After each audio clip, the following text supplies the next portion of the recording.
All right. Who is next? All right, Mr. Nav. Keep it up, man. I don't know if I'm gonna pop any bubbles, but I could if you guys want me to. Can I sit down? I want to sit down and keep this more personal with you guys. You know, keep it nice personal. See, you guys are standing up. You guys ruined the whole ambiance I'm trying to create. So I'm here to talk about long distance relationships. Ooh. Who here has been in a long distance relationship? Who here believes that a long distance relationship can't work? You're wrong. You're definitely wrong. Pardon me? Can't work. No, can't. Who believes that long distance relationships can't work? Can't. Apostrophe T. Yeah. So I've been in a long distance relationship for almost 3 years. And I remember the day it began. Me and my girlfriend were only seeing each other for about a month, and she gave me the call and she told me that her dad got a new job in Saskatchewan, and I was like, I laughed because Saskatchewan, like really? I'm like, yeah, I'm like, who's in Saskatchewan? Like, but no, she was serious, and it was weird because we've been hanging out, we've been enjoying the time that we had together. We were, a fresh new couple, that whole honeymoon stage. And she told me that I'm moving away. And at the time, I was a young university student, and I just didn't know how to react at first. And it was very shocking because I was there, and I just got into this relationship. I was already thinking about how, like all the time, it was a summertime, so I was thinking about all the things we were going to plan to do and all that was going to be taken away, and we were faced with a situation where it can either make or break us. So we talked about it a couple of days before she left, and we agreed, I've never been in a long-distance relationship. She was never in a long-distance relationship. So we're like, yo, what the heck, let's just try it out.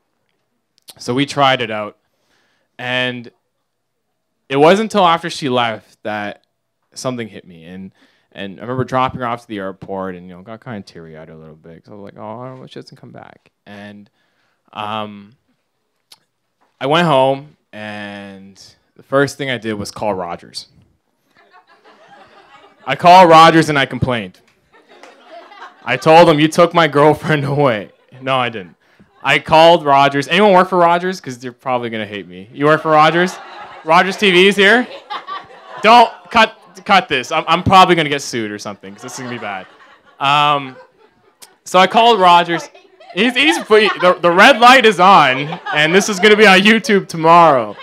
This is my YouTube moment right now. So I called Rogers, and I told them, I'm not happy with the service you're giving me. I need better. I've been with you guys for so long. And they gave me the best damn long-distance plan from a fraction of the price that I was paying now. I'm doing some damage control because I know the red light's on. Very good Canada wide long distance plan. And I told my girlfriend the same spiel, and she did the same. But the reason why I did that was because I knew that for us, if we really liked each other, we wanted to keep this going, we needed to be two things. We needed to communicate. That's number one. Long distance makes communication somewhat hard, but we need to do that. And we needed to be creative. With that came the Skype dates, came the telephone movie dates, came the late night Facebook chats. She took up watching one of my favorite shows in The Office. I unfortunately took up watching one of her favorite shows at the time, which was The Hills. But we did that because we wanted the other person to still be a part of the other person's lives. No matter how far the distance is, it doesn't matter. We wanted that bond. We wanted to keep things common because eventually I think I would have ended up watching The Hills if she was living here anyway, so I had to do it no matter what. So, God, that was such a terrible ending, eh? Like, I remember calling her after and being like, you wasted my time. But we really wanted to make it work, and that was what we had. And those are two things that I can just premise on you guys: is you need creativity, and you need to communicate. And that's in any relationship, but especially on a long distance relationship. And I would see her every couple months. She'd come down, and she still has family here and friends here, so we'd still see each other. And you know, it was cool. And it wasn't like, oh my God, you're here. It's totally different. It felt, because we were communicating so properly, it felt normal. It felt cool. And we got to a point where, like, obviously long distance is cool, but we're just like, you know, it would be kind of cool if we did kind of get together. And it wasn't like I forced her or anything, or she forced me or whatever, but we just were like, you know, eventually this is the hope that we had. So then I got the news earlier this month that she got accepted to chiropractor college in Toronto in September.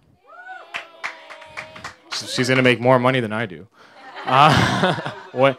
She's gonna be a doctor. I'm just gonna be a master's student. Yeah. So she's moving back in the summer, but I really feel that this whole experience of just long distance, was what kind of made us, because it required us to be creative. It required us to communicate better. It required us to kind of go out there and try, because we really cared about one another. And I think about this one famous song by Marvin Gaye and Tammy Terrell, Ain't No Mountain High. And, you know, it's true.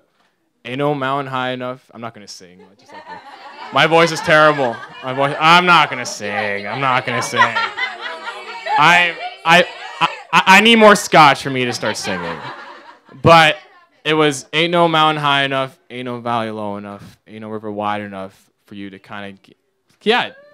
Who said that? That was really good. That was really good. You should sing after. Yeah. She's drinking more scotch right now.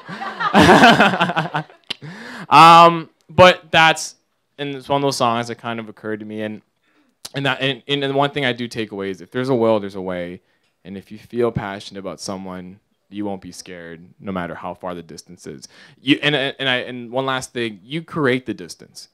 So one common thing people always tell me, especially a lot of my buddies, because especially after university, some people were doing med school in Ireland or Australia, law school in England, you know, all that stuff.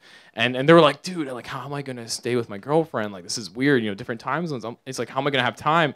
And I was like, dude, if you really cared about this person, you'll make time. So that's my story. Thank you very much.